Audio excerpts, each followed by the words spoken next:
That's right. You're listening to another episode of the Co-Main Event Mixed Martial Arts Podcast. I'm Chad Dundas. That's Ben Folks. We're both longtime MMA journalists, and for nearly the last 13 years, we've been meeting here every week to break down all the action in the wild, weird, and occasionally wonderful world of mixed martial arts. And Ben, Volkamania runs wild once again. In the featherweight division, Alexander Volkanovski reclaims the title with a unanimous decision win over Diego Lopez over the weekend at UFC 314 from down there in Miami, Florida. So we're going to spend the early part of the show here talking about that fight. We also, as we so often do in and around these more popular pay-per-view events, we got quite a bit of listener mail. So we are going to try to answer as many of those questions as we can this week. Hopefully that will take us through a discussion of Paddy Pimblett's third round TKO win over Michael Chandler and some of the other issues of the day. But let's jump in here to Volkanovski versus Lopez.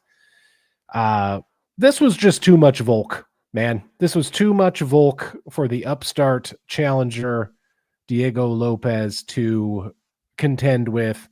And the broadcast team kept marveling over Volkanovski, looking like the Volk of old, they called him. He came into this fight on the heels of those losses to Islam Makhachev and Ilia Topuria, as we all know. How surprised were you, or not surprised at all, to see, was it 35-year-old Volkanovski, 36-year-old Alexander Volkanovski roll up in there, looking kind of like vintage Volkanovski?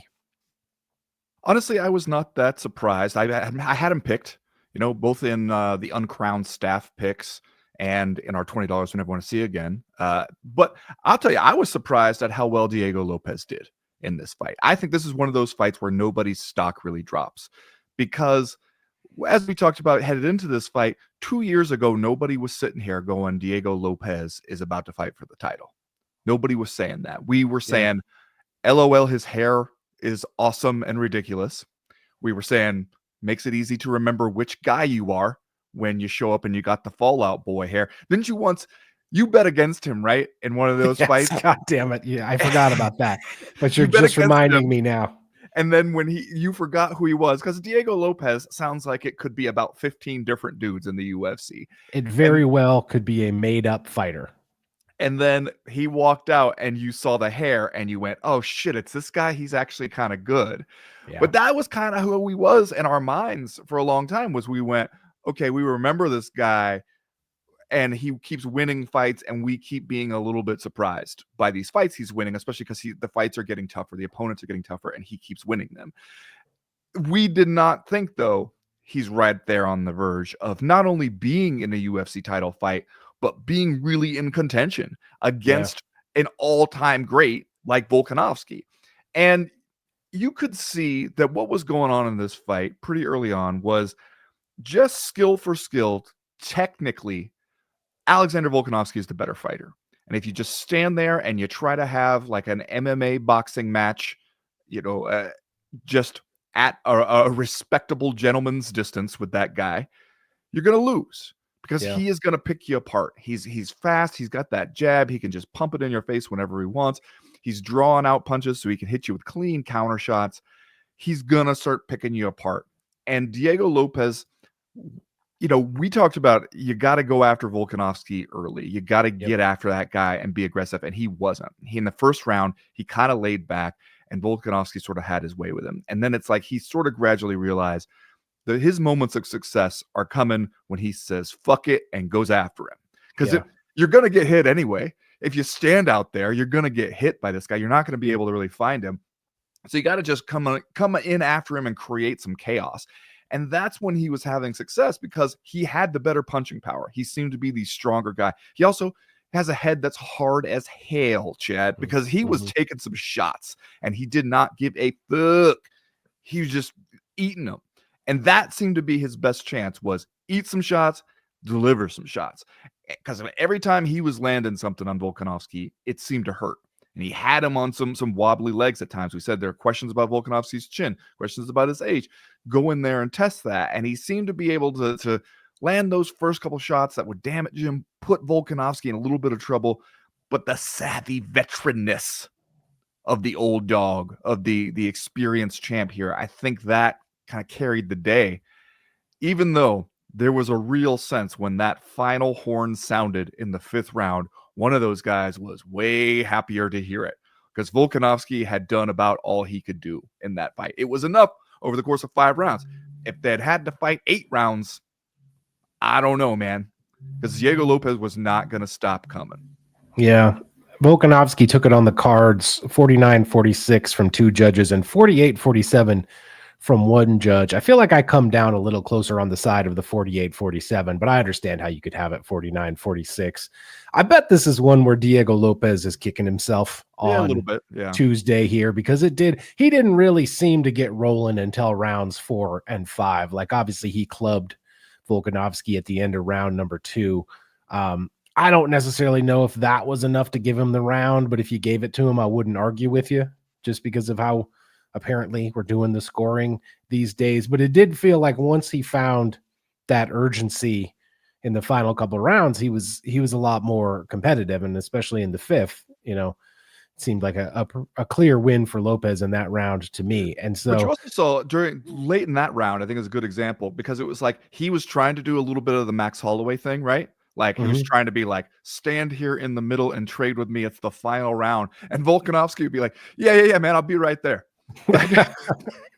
You go on ahead. I'll meet you over there. And looking up at the clock, 25 seconds, and like, it was notable. I thought that's kind of where Diego Lopez was by that point, was he was like, please stand here and trade with me and give me this chance where I can bring my superior power and ability to take a punch into the equation.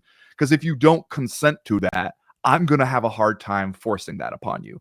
He was not really able to cut off the cage and trap Volkanovski. He wasn't able to force him into the kind of fight he wanted. He was following him around and waiting for Volkanovski to stop moving of his own accord long enough that he could get after him. And that's just, like you said, too much Volk, because if you can't force that guy into your kind of fight, if you have to either fight his fight or wait for him to agree to your fight, you're going to have a hard time. And that was something, where Ilia Topuria managed to get him, was that he forced him back up against the fence and forced him to stop. And as soon as he put Volkanovski, as soon as he saw his back touch the chain link, Ilia Topuria was firing, and Diego Lopez couldn't quite get him there. He was having to ask him to agree to go there of his own accord. And Volkanovski was like, you think I lasted this long in this fucking sport at this level by being stupid? Like, no, man, I'm not going to do it the way you want me to do it. Yeah. Here's the question, though, that I have to ask myself as we sit here on Tuesday, and that is sort of the what's next question, because Alexander Volkanovski, as we mentioned, is 36 years old. Ilia Topuria has bailed out of the division. He's already defeated Max Holloway multiple times. He just defeated Diego Lopez. He's already defeated Yair Rodriguez. He's defeated Brian Ortega, et cetera, et cetera. You start looking down the list here at the 145-pound contenders. I'm not sure I see a real juicy fight for Alexander Volkanovski on that list. The highest contender that Volkanovski has not already either fought or defeated is Movsar Evloev. And I don't know that I want that one if I'm Volkanovski, not necessarily from a competition standpoint, but let's just say if you're 36 years old and you're the champ, you only got a handful of fights left. Is that what you want to do? You want to fight that guy? The next guy down, Arnold Allen, okay. Then you got Lerone Murphy, who we know just won a fight a couple weeks ago, but didn't do it in a fashion that necessarily has us scrambling to make him the number one contender. So what happens here to Volkanovski now that he is a gentleman of a certain age? Yeah. The last we heard from him, the year that he took off between those 2 losses and today, seemed like he ended up feeling like it was kind of awesome. Like he wanted to get back in and fight again, but everything we heard about his mindset during that year was like, hey, I learned a lot. I've learned that there's life out there outside of fighting. So if you're Volkanovski, what do you do? Yeah, I think he also, though, has a sense that you don't have a ton of time left to mess around. If you want to make the most of this second title run, then you need to get busy. He did take some damage in this fight, so he should take some time and not rush into anything right away. I also, as you mentioned this, and I went and looked to see what's the current state of the UFC featherweight rankings on the website over there, and I noticed Diego Lopez went up a spot after losing. So that tells you something there. They, people were impressed with what they saw from him. But when you look at that top 4, 5, 6, I think it's got to be Movsar Evloev. Because if there was a huge money fight out there, if there was some kind of spectacular matchup that seemed reasonable and available and that would do big pay-per-view numbers, then sure, I could see making a case for that if you're Alexander Volkanovski. But there's not. The consequence of having been a champion for so long is that he's already beat a lot of these guys who might otherwise be able to put their name in the hat. And the only matchup that really makes sense as a possible, realistic, fresh matchup that would test him and tell us something about, him legacy-wise is Movsar Evloev. I agree with you that it's not going to do a ton of pay-per-view buys. It's not going to be, a spectacular star-making kind of fight for anybody.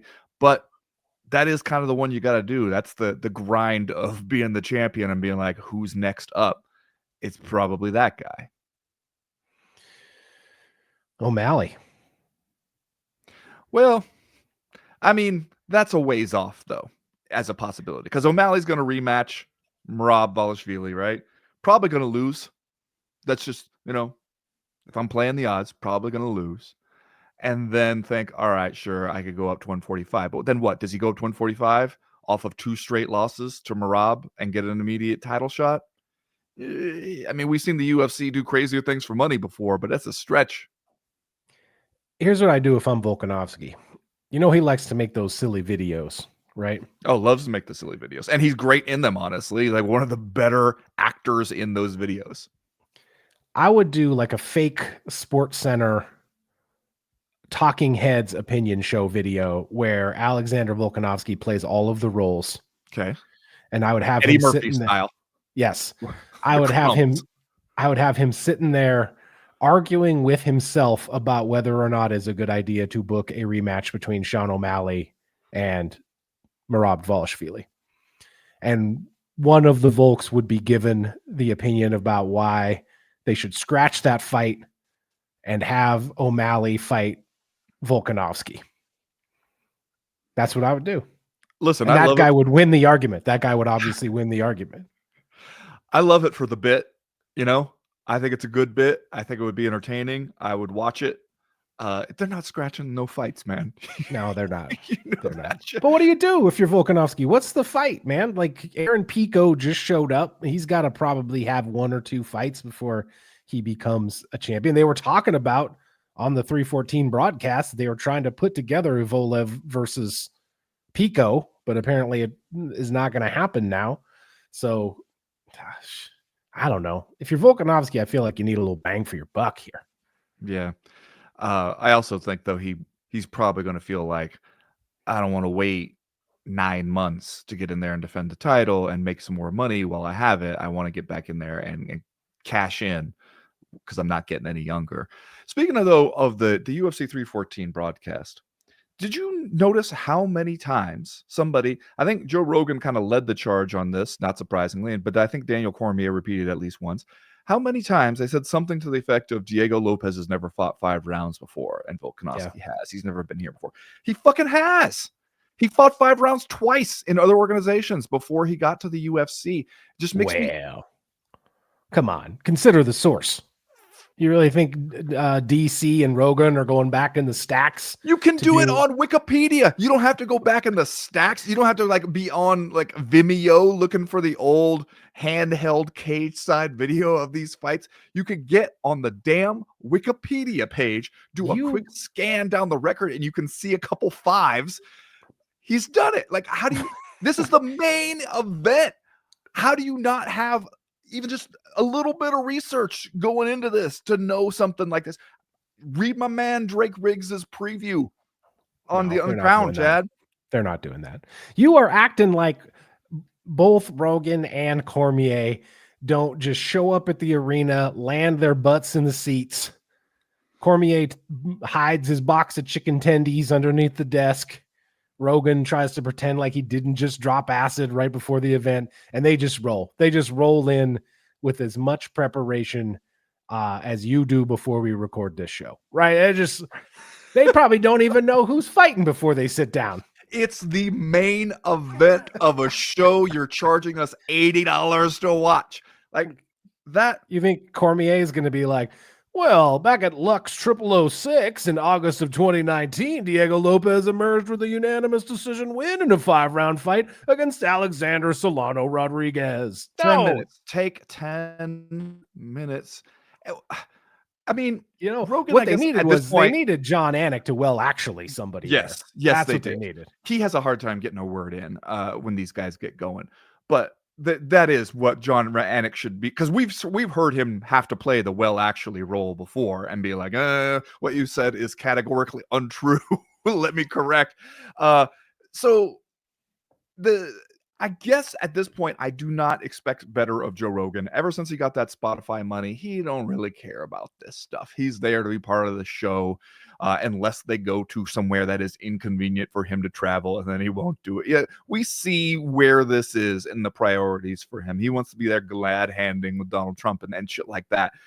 He don't want to actually take any time to know what the hell he's talking about. I expect better from DC, though, because, man, you don't have a whole lot else to do these days. So you should take some time to figure out what you're saying about the dudes who are in the main event.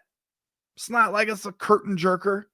It's not like it's people that just showed up in the UFC 5 minutes ago. We should know this stuff, man. Come on.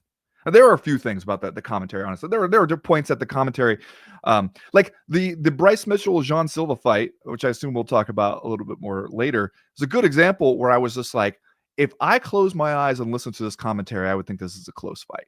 And it is not.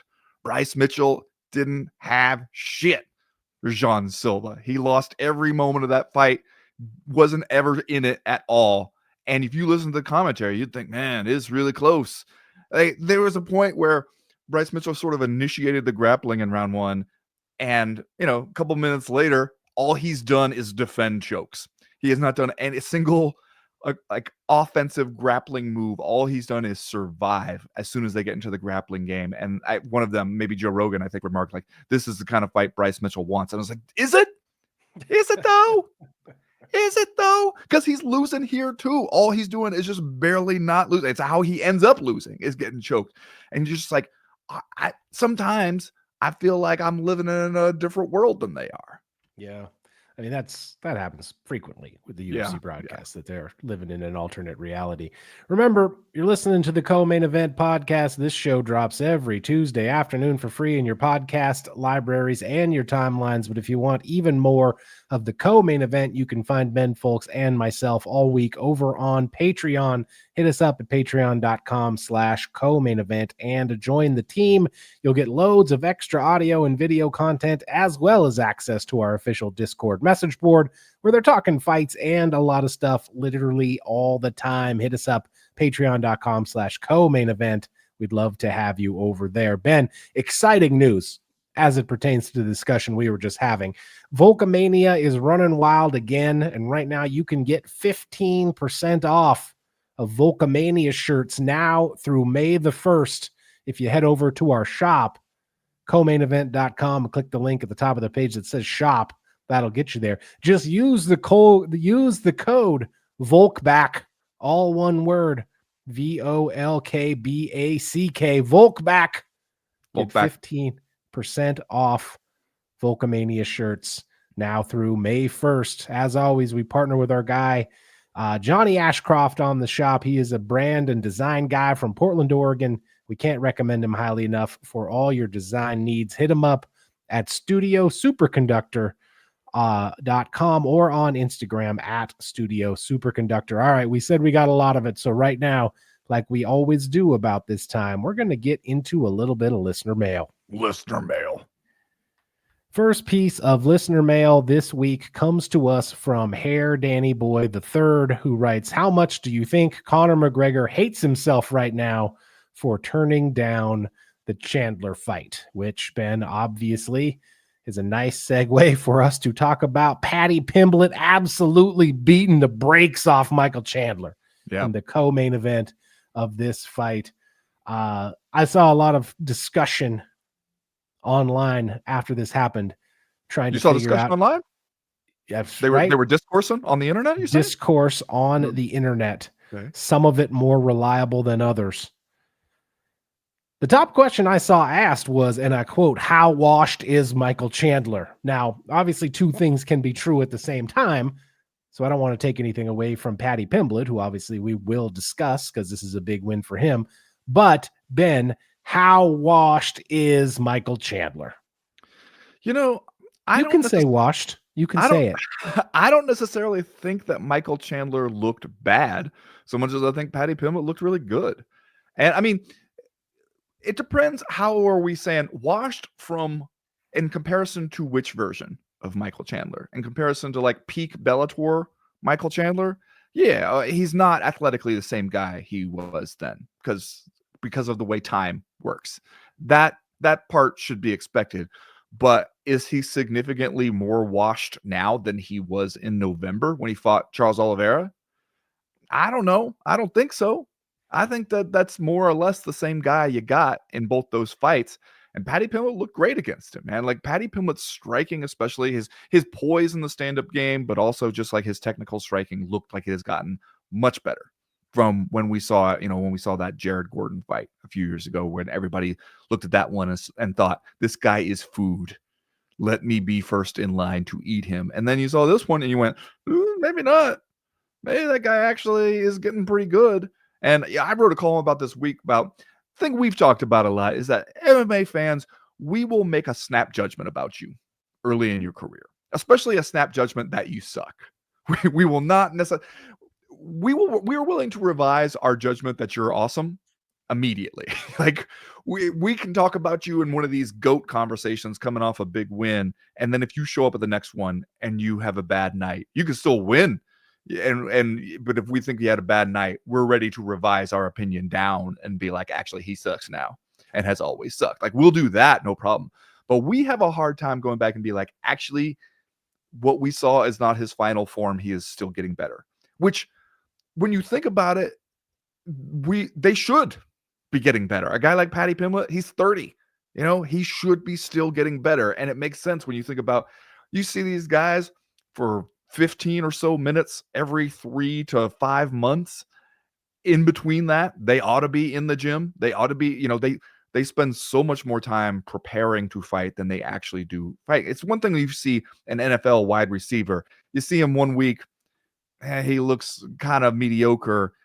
He's going to have 4 days of practice before the next game. He's not going to change a whole lot from now to then. But a fighter, he could change a lot. He could mature a lot. He could get better. He could add and sharpen some skills. And so, I think that we ought to just be willing to say Paddy Pimblett looked fucking great in this fight. He really put it on Michael Chandler.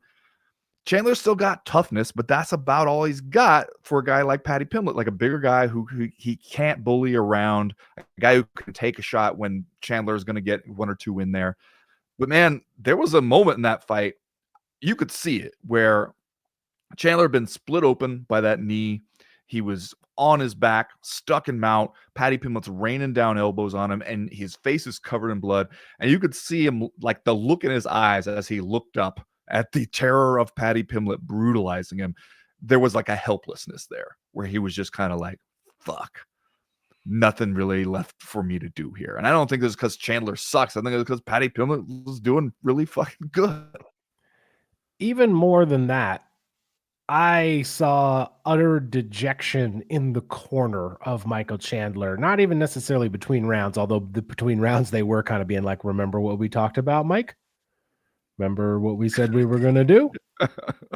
Let's give that a try. But when that final scramble ends with Michael Chandler underneath Paddy Pimblett with his back kind of pressed up against the fence, he is right in front of his corner. He's right there.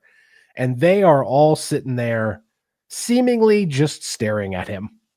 Like maybe they were giving him advice and I just didn't see it, but it kind of looked like they were all but averting their eyes, right? Yeah. Just kind of, there was just like this, well, fuck attitude had settled in there. And, you know, they were right to feel that way, I guess, because the fight was over not too long after that. Did you see Conor, like when Conor got on there to do his usual thing, right? Where after a fight happens, he's going to find a way to make it about himself. And he was saying about Paddy Pimblett, where he was just like, oh yeah, he looked good. He's still got the lad's still got a ways to go. And I was like, man, if you got in there with Paddy Pimblett tonight instead of Chandler, Paddy Pimblett would have whooped your ass too. Like, don't you think that version of Paddy Pimblett would have beat the shit out of the current version of frail, straight out of the club Conor McGregor? Don't you think he gets his ass whipped by Paddy Pimblett there too? Yes. Yes, I do. And despite the fact that I don't think we should be entertaining realistic conversations about Conor McGregor's career, suddenly, out of the blue, it seems like if you were to somehow trick him into returning to the UFC and you did Conor McGregor versus Paddy Pimblett in Europe, which is exactly what Paddy Pimblett was talking about after this fight was over, you would probably crush it. Like, that would be a huge fucking fight for the UFC now. And I'm just saying that out loud, even though I know that Conor McGregor is probably not coming back. But I feel like you might have laughed at that suggestion a month ago. And now today, that seems like the move if you could put it together. I also like that Paddy Pimblett. Have you noticed that Paddy Pimblett's insults are almost always he calls someone a little blank, and it is almost always some manner of animal? He referred to Conor McGregor as a little lizard after this fight, which, I mean, somehow that seems apt. That seems like an apt description of Conor McGregor, although I can't totally put my finger on why. I've also heard him refer to people as little rodents. It's just like that's Paddy Pimblett's go-to insult is for him to call you like a little badger or something like that. He has so many weird insults that every time I hear one, I go, is this a thing people say to each other in Liverpool? Is this like a regional disconnect where I just don't understand that this, because so many of our insults, they are just kind of arbitrary. We've just decided this is a bad thing to be called. Or is this just Paddy? Is he just making these up? And even the people in Liverpool are like, yeah, no, we never heard that one either. Down the pub, that's not what we're calling each other. Like Paddy Pimblett is just calling people that. Either way, I love it.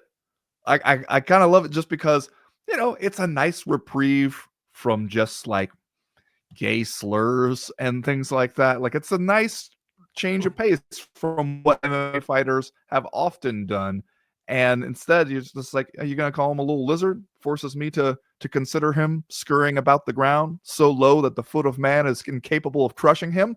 I dig it, kind of, you know, like I can appreciate that. Still, man, if you had told me in August of 2020, after Michael Chandler rolled out of Bellator on the heels of that win over Benson Henderson, and you said the next 5 years, the over-under on wins for Michael Chandler in the UFC is 2, I probably would have taken the over. Mm-hmm. But here we are. And now he's in a position where, like, I saw his quotes of talking about like that he talked to Hunter Campbell afterwards about the prospect of retiring, but wasn't going to say that in case the Conor McGregor fight might still happen. Oh no, he's not saying that, is he? Man, he didn't say that. He didn't. Did he say that? Do you want me to the actual quote? Because it was something, I don't know exactly how it was phrased there, but it was like, you know, after that one, you kind of see where the writing on the wall is. You kind of think like, all right, it might be time to consider that you did what you were going to do in this sport. And especially when you find yourself exiting the cage with a huge ass cut on your face that you got to go have immediately addressed. This is, I think it's from Ariel's saying that this is repeated in a tweet, but attributed to Ariel Helwani, that they were thinking about the possibility, but might put it on hold. I don't know. I'm not sure about exactly what was said there, but it's, this is what we were talking about before when Conor McGregor was saying something along the lines of, I'll be watching that fight with great interest. And we were like, bro, leave him alone. Don't keep dangling that in front of him. You know, it's Conor just McGregor right. is the ex-girlfriend who could show up at Michael Chandler's wedding. And when they're like, if anyone would like to say that this marriage shouldn't happen, stand now or forever hold your peace. And she could stand up, and the next thing you know, Michael Chandler and she are running down the aisle hand in hand. And the bride, the would-be bride, is standing there just watching them go. It's sad. It is sad. It's sad, man. Next question this week comes to us from Backpack Boom Bap Tom on Patreon. He writes, hey, fellas, Saturday night's fights was a hard watch. I've never felt the gladiator vibe more so. Fighters who are paid a relative pittance being watched by Trump and his ghouls who have more wealth than the average fighter can dream of. The worst part is, the politicians were there to be seen beside their great leader. Stay positive. Love you both. This, I have to say, this is a topic that I grow tired of, but it seems like every UFC event, there are more and more of these people in the crowd. It's just like, it started with just, you'd have Trump come out to the Kid Rock song. Maybe the kids would be there sitting a tasteful distance away from him because he doesn't want to actually be with them. Maybe Kid Rock would be there. Now, shit, man, Ted Cruz is there staring at me from behind the fence during the introductions. Fucking Cash Ted Patel Cruz is there. It's like fucking gremlins. They just multiply every time we have one of these events. Pretty soon, the entire arena is going to be full of Republican members of Congress. Yeah, it's just like a cabinet meeting, sitting cage side at a UFC event.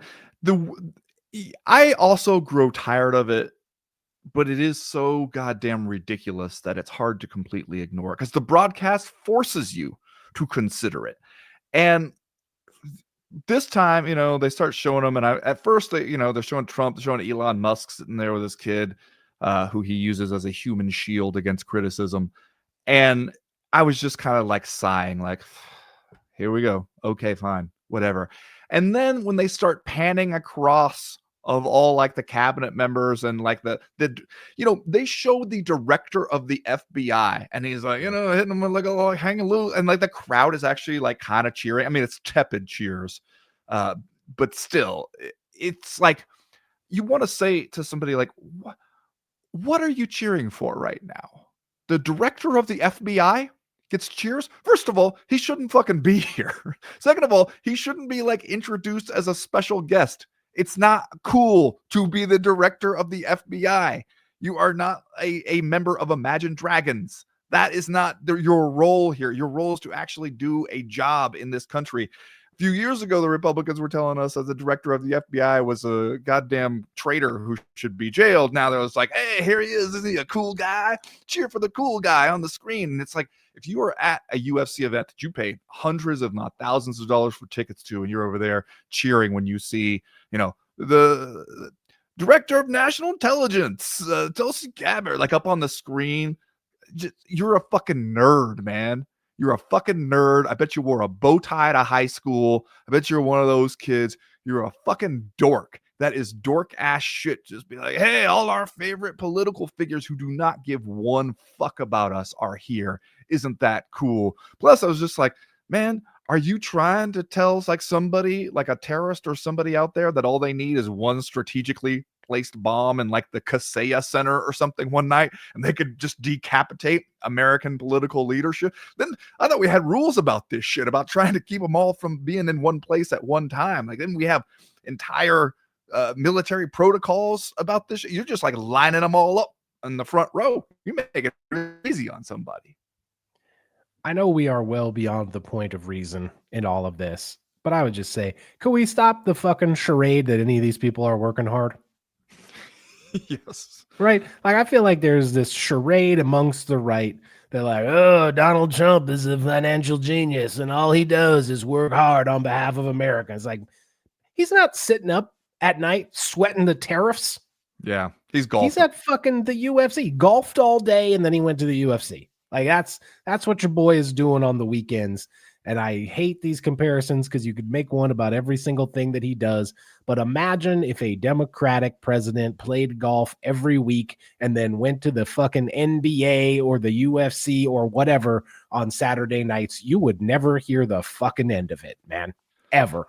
The one point that I think is kind of relevant about them being there, for one thing, let's also drop the illusion that any of these people give a shit about this sport or understand any aspect of it. Elon Musk is going to act like they want the kind of like tough guy vibe of the UFC to rub off on them, but they don't know or care anything. You could submit Elon Musk by throwing a blanket over his head like a dim-witted golden retriever. Like they're not about this life. They're just pretending it's for show. But I did see like reports about, hey, if you wanted to maybe have a moment to talk to Trump about some merger you're trying to get approval for, or some, deal you're trying to get to go through, buy a ticket to the UFC, come along for this ride. Like here's an opportunity to get some FaceTime with the man. And it does seem like Luke Thomas asked this question on Blue Sky about sort of the US, where especially this time where we're doing intros for the whole cabinet basically. And he's like, what do you think that their thinking is on the fans they might be turning off with this kind of shit? And we hear from those fans. Those fans are out there. I think they probably think there's more who love it and eat it up than are turned off by it. But it does seem like for the UFC, there is a very clear advantage, a very clear gain from doing this, because not only do you become a brand that, they want to become the anti-woke mouthwash. They advertise with you, the UFC, because you have positioned yourself as the sort of this right-wing brand. You're friends with Trump. You're all this shit. So you get money that way. You also get influence that way. And that, like, if people want to go and try to get in Donald Trump's ear about some shit they would like him to do for them, they come to your event. And the next thing you know, you're a place to see and be seen if you're trying to, curry favor with the king. As I've been saying for a long time, I'm just going to say again, Endeavor TKO is just trying to wring as much juice out of this washcloth as they can in the immediate, without a care or a vision for what happens 5 years from now, because they will not own this thing. They are going to get as much value out of it as they can, and then they are going to sell it to somebody, probably Saudi Arabia. That has long been the Chad Dundas prediction. Next question this week comes to us from Michael Misping. I see. See what he did there? Yep. He writes, "What's up, guys? I just wanted to say fuck the commentary." Okay. Yeah, no, we're there, Michael. This was a good stoppage. What was Woodson about to do in reality? Eat 15 more lunches to the head? I think he means punches. This is what people are saying they want more of refs to be like, yet when it happens, everyone mad about it. Love you both equally. Now he's talking about the Dan Ige Sean Woodson fight. Sometimes people write us emails as though we're all watching the fights together, which I appreciate, but it's what we're talking about here. Sean Woodson against Dan Ige. With all due respect to Michael, this was a bad stoppage. I think it was just that. Did you think some of it was how we thought maybe if we go to the scorecards in this one, that it's going to go one way, and then you stop it and you don't give us a chance to find out. Now, I know, didn't John Anik say afterwards that they went, when they finally got the scorecards on this, they realized, maybe the judges were thinking a much different thing, right? Like they said that Dan Ige was up, like he was up 2018 on the scorecards in that final round. So maybe that was part of what was in people's heads, where they were like, hey, he's hurt now, but if he can make it to the end of the round, maybe he'll win the decision. Turns out he was not going to win that decision. He's going to lose either way.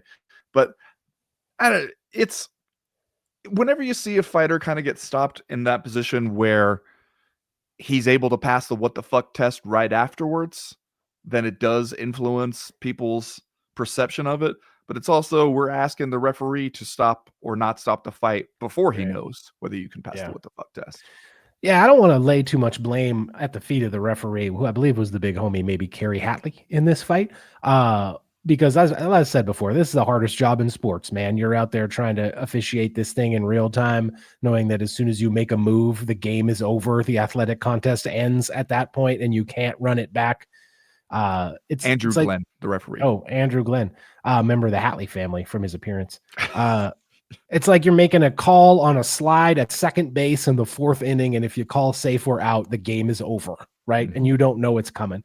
So I empathize with the refs in this sport, but it's just awkward when you step in at the moment that the other guy makes an offensive move, right? Because he steps in at the exact moment that Sean Woodson he stands up to try to either get up or reposition himself to like finish the takedown against Danny Gay. And like, once you do that, the fight's over. But that also, I think, means it was a bad stoppage. Maybe not your fault, but like, Sean Woodson was definitely not out. He was definitely not out of the fight. He was about to make a strategic move. And that's just a bad look, man. Even though you can't really fault the referee. It's just going to happen sometimes, unfortunately. Yeah.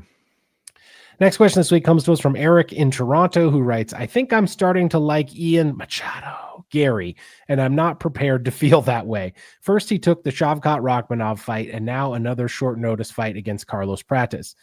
It's impossible not to respect this guy, but for some reason, I really don't want to. So my question is, can you guys please say something on the podcast that curses Ian Garry? Maybe taunt the MMA gods a little, possibly even sprinkle him into a parlay.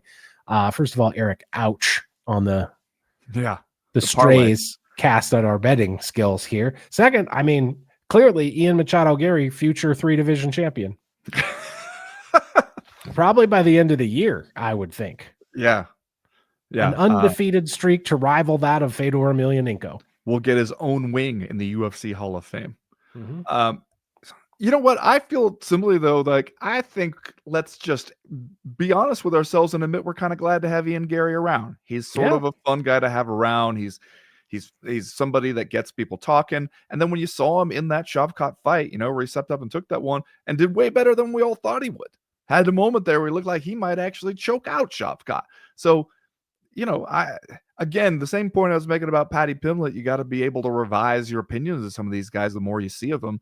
I think we can go ahead and be like, all right, we had some of our fun at the expense of Ian Machado Garry, but now he's a good addition. We need some fun characters in that division, and he's there for us. And he's enough of a capital G guy that the UFC is like, all right, we can throw this guy on and into just some fight with somebody who's also maybe becoming meaningful in the division. And, you got yourself a marquee attraction. Yeah.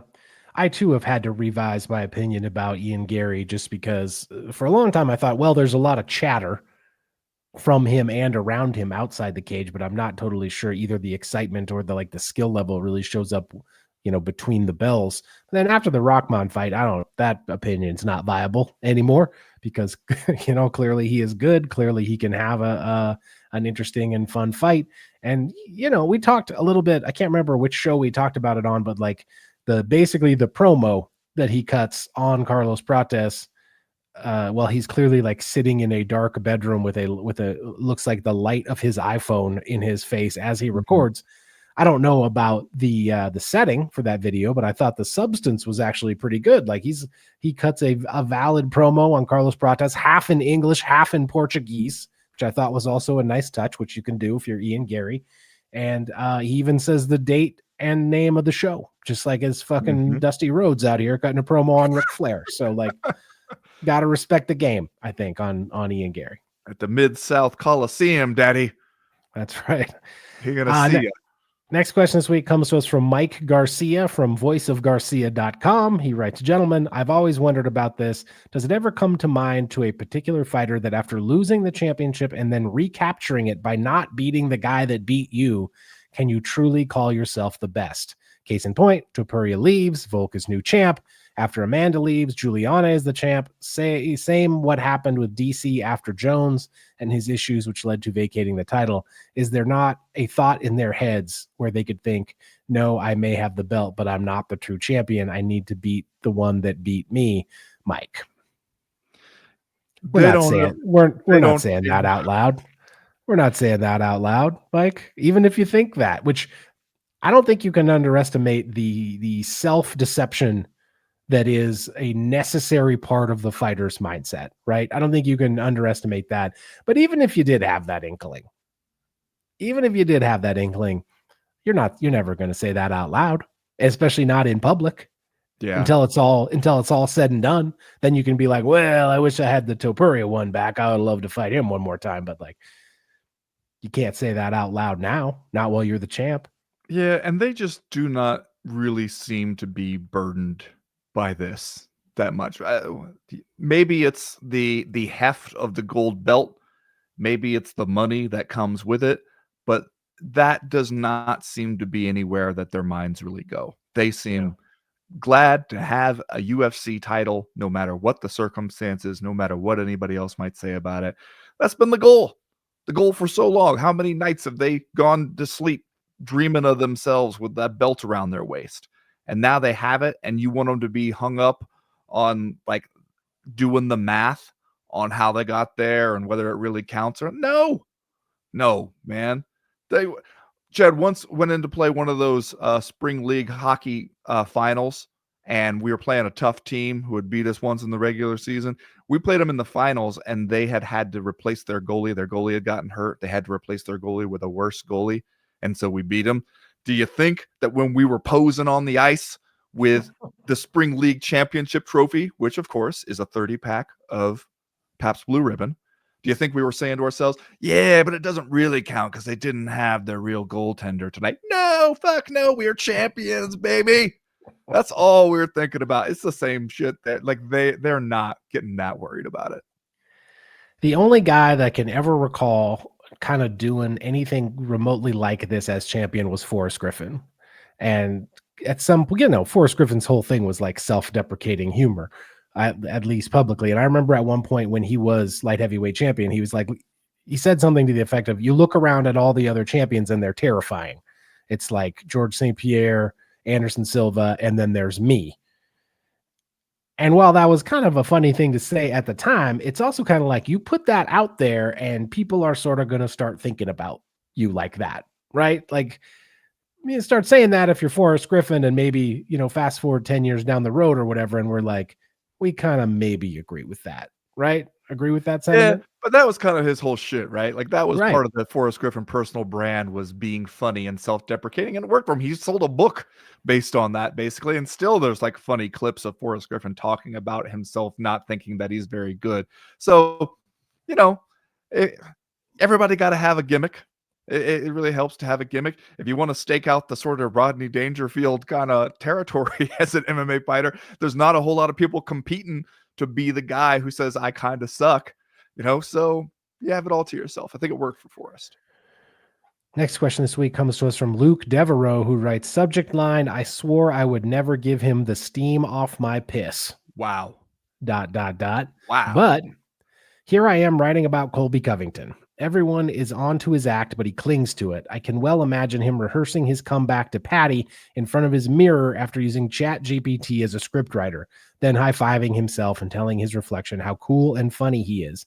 When his career is over, does he keep this going in order to try to stay relevant, pushing the envelope further and further, or does he hold his hands up and say he was just selling tickets? I doubt anyone previously on the end of his shite would shake his hand. Man, when I saw this clip of him getting into it, Patty Pimblett backstage, first of all, that was the first moment I realized Colby Covington was even at this event. Maybe I missed it. I'm known to go for a walk and get a snack in between fights when they're sometimes doing their thing of panning around the arena to see who's in attendance and whatever. I didn't notice if they called out Colby Covington being in the crowd at this one. And so when I saw, I was like, oh, I guess that makes sense. It's in Miami, it's in Florida. Colby Covington would be there, but it didn't seem like he was exactly a guest of honor. And then seeing him get into it with Patty Pimblett, who's in a different fucking weight class and just had his big moment and everything, I was just like, aren't you tired of this, man? Like, Colby, you must be tired of it. I know you're tired of it because I'm tired of it for you. Like, this shit is just so fucking stale and nobody cares anymore. It's a self-parody at this point, and it's stupid. And worst of all, it's not working. it is not working to help your career. You're not fooling anybody anymore. Nobody is into it. Nobody is even into hating on it anymore. They're just going, how are you still out here doing this, man? It's just fucking pathetic at this point. In answer to the specific question about whether or not he will keep his shtick to try to stay relevant, the moment that Colby Covington is done in this sport, everyone will forget about him. Yeah. Everyone. They'll forget about him before he's done in this sport, honestly. We kind of already have, to be perfectly frank. Next question this week comes to us from Crump's brother. Okay. Who writes, a rumored bout between Joaquin Buckley and Kamaru Usman sparked my interest in Buckley's past fight against Colby Covington. I went to ESPN Plus, the app, to search for the said fight, upon clicking, was greeted with an error informing them that this video was not available with my current plan. This has been the case with several recent Fight Night videos on the app, and I also noticed pay-per-view events no longer include separate fights and only main cards.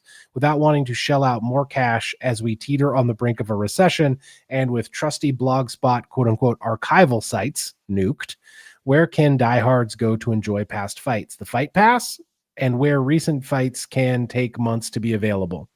As a former diehard, I've purposely missed the last 3 past cards, ! Between lackluster cards, a diminished product, and no reliable conservation method, I can't help but feel the space for those who love to watch fights is shrinking as broadcast deals hang in the balance and profit margins soar. Look what they did to my boy! ! You know what? I was catching up on some of the prelims today on ESPN Plus. I was doing it on my laptop, and it is hard as hell to search for shit on there. Yeah. Like, you search for something on ESPN Plus, it just takes you to the articles on ESPN. Yes. It's like that's not what I want. I'm on ESPN Plus. Obviously, I am searching for ESPN Plus videos. So you have to go to like browse, and then you have to punch the UFC button, and then you just kind of have to hope that they have what you want on there, from what I can tell. It seems to have better functionality when I use it on my television, but the app on my devices is shitty. Yeah, and it just seems like you wanted this, right? You wanted the content. That's what you paid for. You paid for, the live events, the regular slate of live events, all that kind of stuff. But you wanted, especially when ESPN Plus first started and the UFC was a big part of their early editions, it was because they come with hours and hours of content. They come with a full fight library. And you don't want it? You pay for it? You don't want it? And it's just dumb, especially because if you're trying to get people interested in the sport, you're trying to get people to sustain themselves as fans of your sport. You want them to easily be able to find this past stuff, which you can't sell anymore.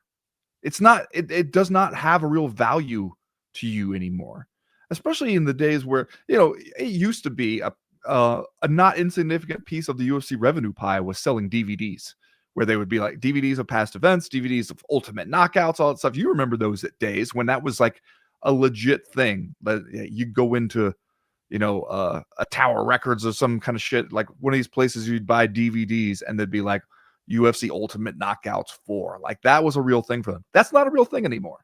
That is not a revenue slice anymore. So make it easy for people to find these fights, because they just don't have a lot of monetary value to you.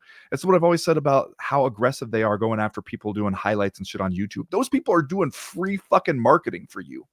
And they're using stuff that you cannot sell anymore. Once the fights have happened, especially if they're, a year or so in the past, that fight has very little monetary value for you. And if somebody else is using it to sort of hype up your product and to tell other people about it, let them get out of the fucking way and let them do that. It's the same thing, just making the library a lot easier to find. Like, if people are doing that in the first place, they're interested. Why you want to get in the way of them being interested in your shit? Next question this week comes to us from Isaac Spooner on Patreon. He asks, the UFC is headed to Azerbaijan this year. It's another government that seems morally dubious to be doing business with, albeit one of the more obscure ones. If you're unfamiliar, this is the country that got mad at Edmund Shabazian for carrying the flag of a splinter state a couple years ago. See Kareem Zidane's usual excellent work on the subject. I've rambled my way out of having a real question here, so I guess this is just my cautionary word to the CME faithful, and particularly my fellow Rafael Fiziev fanboy and all-around handsome bastard TRT Tom. Let's just try to enjoy the fights if we can. Stay frosty. These are our people now. This is the we're not buddying up with Canada anymore. We're not taking to our good graces to Europe anymore. Now the people we hang out with is the El Salvador dude, and we're taking the show to Azerbaijan. Yeah, which don't it just give the lie to the claims that Dana White used to say for years when people would be like, when are you going to go to Hawaii? You have like back when you had Max Holloway had a Hawaiian champ, you had a bunch of fans at Hawaii, and he was just like, there's no good place to do a fight in Hawaii. And Bellator is like, really? We went there like 3 times last year. And it's like, because Hawaii don't have to pay for tourism, so they're not willing to give you any money to go there. Azerbaijan, though, they'll give you some money to go over there. And so we're going to go over there and do it. And it is just kind of like, hey, if you got the money, we will pick up that octagon and we will take it over there for you. We will give you a fight, whatever sort of propaganda you want us to do for you while we're there. We are happy to do it.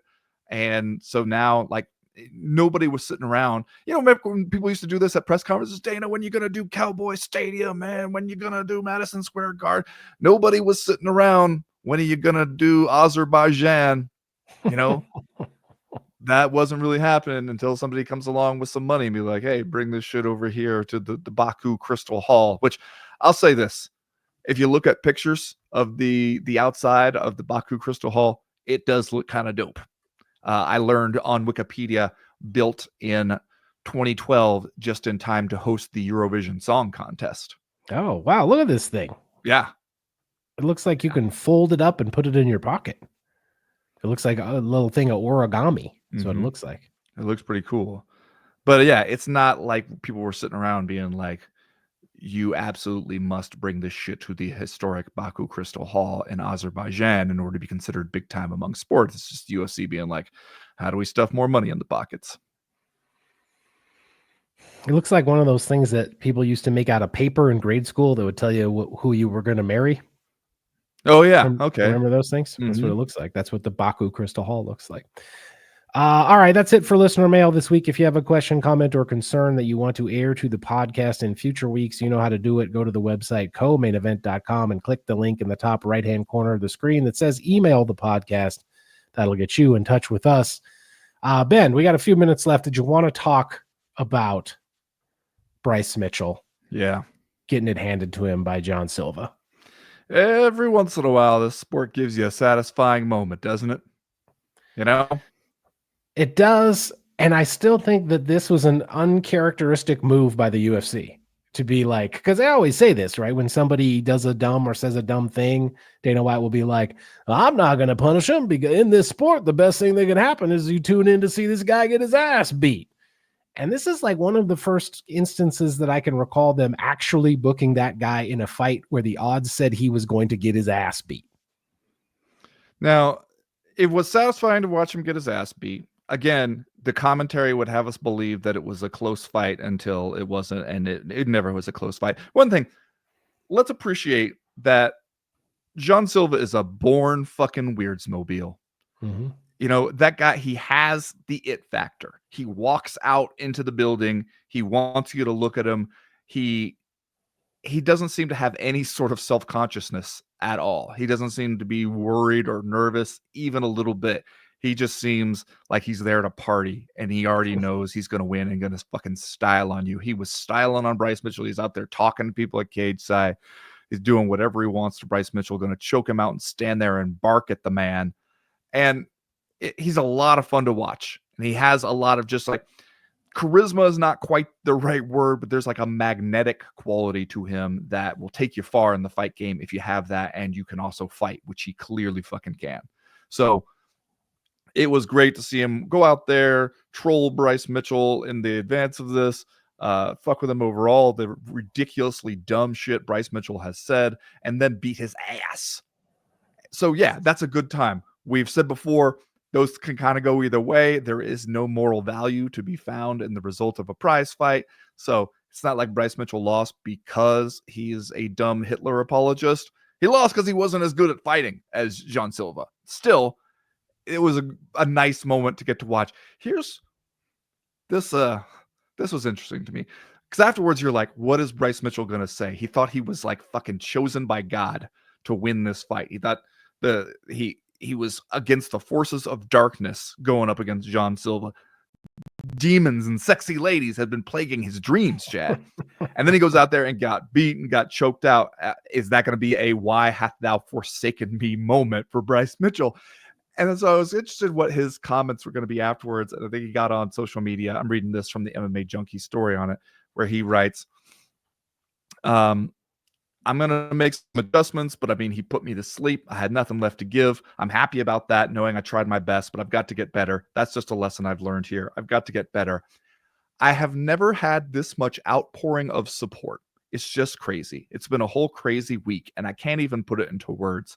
I really thought that I was going to win the fight. I 100% believed it because I've just never had a fight that big before. And I was like, wow, this fight out of nowhere just got this much hype.